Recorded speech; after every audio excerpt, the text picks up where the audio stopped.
Hi. Okay. மறுபடியும் நான் தான். எனக்கு வந்து நெறைய பேர் வந்து பிஎம் பண்ணியிருந்தீங்க. இன்டர்வியூ வரப்போகுது. அதுக்கு ஏதாச்சும் டிப்ஸ் குடுங்க அப்படின்னு. சாரி இந்த மாரி காடியில செய்றேன்னு தப்பா நெனச்சுக்காதீங்க.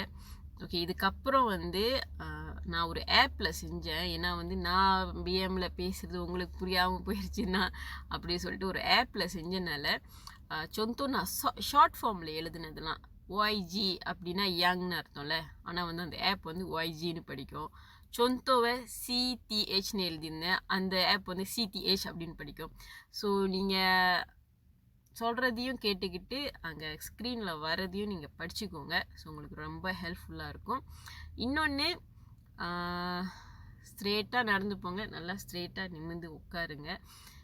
அண்ட் நீங்கள் படிப்பு கண்டினியூ பண்ணிக்கிட்டு இருக்கீங்களா? மேபி நீங்கள் வந்து இப்போ டிப்ளமா செஞ்சுக்கிட்டு இருக்கலாம், டிகிரி செஞ்சுக்கிட்டு இருக்கலாம். எதையுமே அங்கே சொல்லாதீங்க. எஸ்பிஎம் இருக்கிற மாதிரி மட்டும் போங்க. அதே நீங்கள் வந்து கான்ஸ்டபிளுக்கும் எழுதி போட்டிருக்கீங்க அந்த சிஸ்டமில், உங்களோட டிப்ளமா வச்சு சார்ஜனுக்கும் எழுதி போட்டிருக்கீங்க அப்படின்னா நீங்கள் சொல்கிறது பெட்டர். ஆனால் அவங்க வந்து ஒரு கேள்வி கேட்பாங்க, உனக்கு தான் டிப்ளமா இருக்க, உனக்கே அந்த கான்ஸ்டபிள் வேலை வேணும், அந்த மாதிரி கேள்வி கேட்பாங்க. அதுக்கான பதிலை நீங்கள் யோசித்து வச்சுக்கோங்க. மேபி நீங்கள் சொல்லலாம், இந்த மாதிரி வாய்ப்பு எங்களுக்கு கிடைக்கிறது ரொம்ப வந்து கஷ்டம். ஸோ இப்போ கிடைச்ச வாய்ப்புலேயே நான் வந்து பிடிஆர்எம்ல மசூ பண்ண நினைக்கிறேன், அந்த மாதிரி சொல்லலாம். நீங்கள் கான்ஸ்டபிள் மட்டும்தான் எழுதி போட்டிருக்கீங்கன்னா நீங்கள் படிக்கிறத மறைச்சிருங்க, அதுதான் பெட்டர். அண்ட் இப்போ நடக்கிற லேட்டஸ்ட்டாக இப்போ என்ன நடக்குது, யுக்ரைனில் வந்து போர் நடக்குது. அது ஏன் நடக்குதுன்னு ஒரு நிறைய ரீசனை யோசித்து வச்சுக்கோங்க. ஃபேமஸாக என்னத்துக்கு நடக்குதுன்னா அந்த நேட்டோனால நடக்குது. அதை தவிர அதுக்கு முன்னுக்கு நடந்த விஷயங்கள் 2-3 இருக்குது. அதை நல்லா படித்து புரிஞ்சுக்கோங்க. அண்ட் கோவிட் கேஸ் பற்றி படிச்சுக்கோங்க. லேட்டஸ்ட்டாக என்னென்ன நடக்குது எல்லாமே படித்து வச்சுக்கோங்க. ஓகேவா? நீங்கள் பிடிஆர்எம் ஹேண்டில் பண்ண கேஸ்லேயே ரொம்ப கான்சன்ட்ரேட் பண்ணி ஏதாச்சும் ஒரு கேஸை வந்து ஃபாலோ அப் பண்ணி அந்த கேஸை நல்லா படித்து வச்சுக்கோங்க. உங்கள்கிட்ட கேட்க சான்சஸ் இருக்குது. அண்ட் லேட்டஸ்ட்டாக பிடிஆர்எம் ஹேண்டில் பண்ணிக்கிட்டு இருக்கிற ஒரு எல்லாத்தோட கான்சன்ட்ரேஷனும் அங்கே இருக்கிற மாதிரி என்ன கேஸ் இருக்குது அதையும் யோசித்து வச்சுக்கோங்க. ஓகேவா? All the best. Memperkenalkan diri secara profesional. Contoh, nama saya Jacinta berasal dari Damansara, Kuala Lumpur. Saya berkelulusan lepasan SPM. Saya baru saja tamat sijil SPM pada bulan Dis 2019. Semasa dalam tempoh pembelajaran, saya mengikuti aliran dalam bidang sains tulen dan buat masa sekarang saya bekerja sebagai separuh masa di sebuah kedai farmasi. Saya hadir ke Temuduga kerana berminat untuk memohon jawatan ini. Saya memiliki kesungguhan dan komitmen yang sangat cemerlang dalam melakukan sesuatu tugasan. Saya percaya kemahiran ini akan membantu perjalanan saya sebagai seorang anggota polis jika diberi peluang, baru disusuli dengan latar belakang keluarga. Semasa disuruh kenalkan diri, kawal tempoh kelajuan anda bercakap. Jangan bercakap terlalu laju atau terlalu perlahan. Biar yang sedang-sedang saja dan suara harus jelas. Ini bagi mengelakkan panel penemuduga terlepas beberapa poin penting yang anda sampaikan. Sebelum meninggalkan tempat temuduga, ucapkan terima kasih kepada mereka. Ini akan membuatkan panel rasa gembira. Contoh soalan famous, sumbangan kepada PDRM.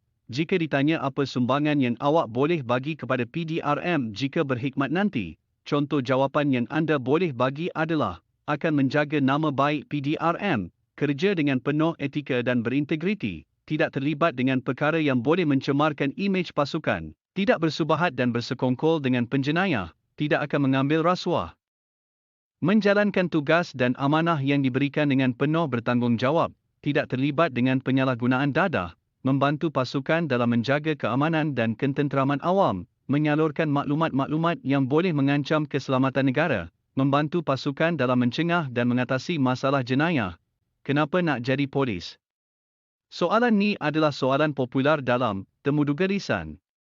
Jika ditanya soalan ini dalam Temuduga Lisan, jangan jawab sebab awak minat, sebab nak bantu negara, nak bantu pasukan, nak pertahankan tanah air, semua tu jawapan cliche yang DH basi panel dengar. Saya syorkan awak jawab jawapan yang lebih kepada ekonomi dan tanggungjawab.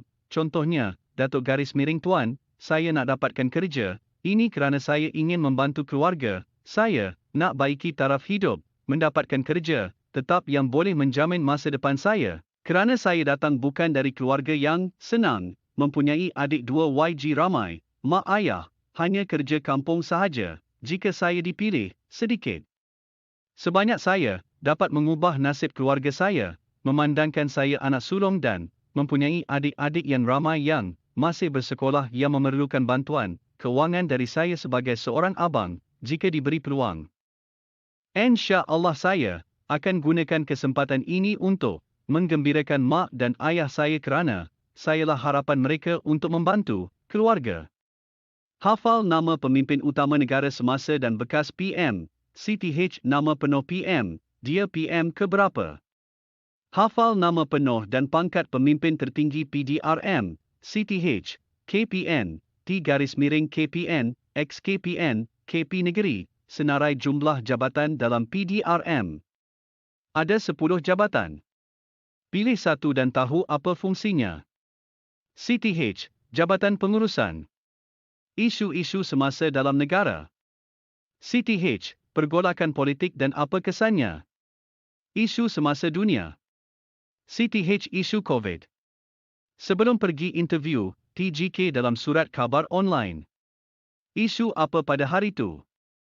CTH buka portal awani, bernama.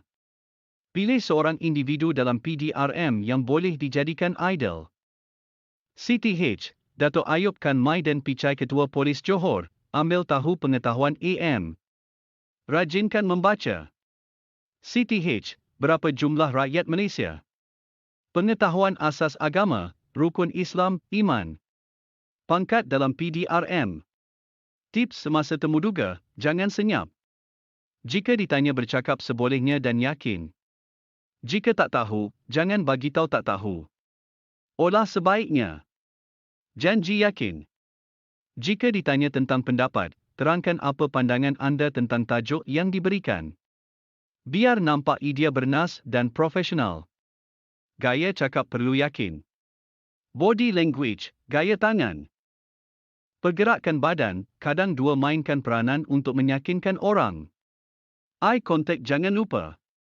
Pandang mata panel. Jangan pandang tempat lain. Cakap jangan terlalu kuat. Cukup sekadar biasa dan suara king jelas dan lancar. Jika ditanya baru jawab. Jangan menyampuk giliran orang lain melainkan jika ditanya pendapat secara sukarela ataupun pandangan umum. Biasa calon akan masuk dalam 3-6 orang untuk satu sesi. Ambil idea semasa calon lain sedang bercakap. Dengar dan hayati. Setiap panel mempunyai penilaian berbeza. Jadi ini sebagai panduan asas sahaja untuk masuk interview. Semoga berjaya. Kalau boleh tolong share and subscribe channel saya.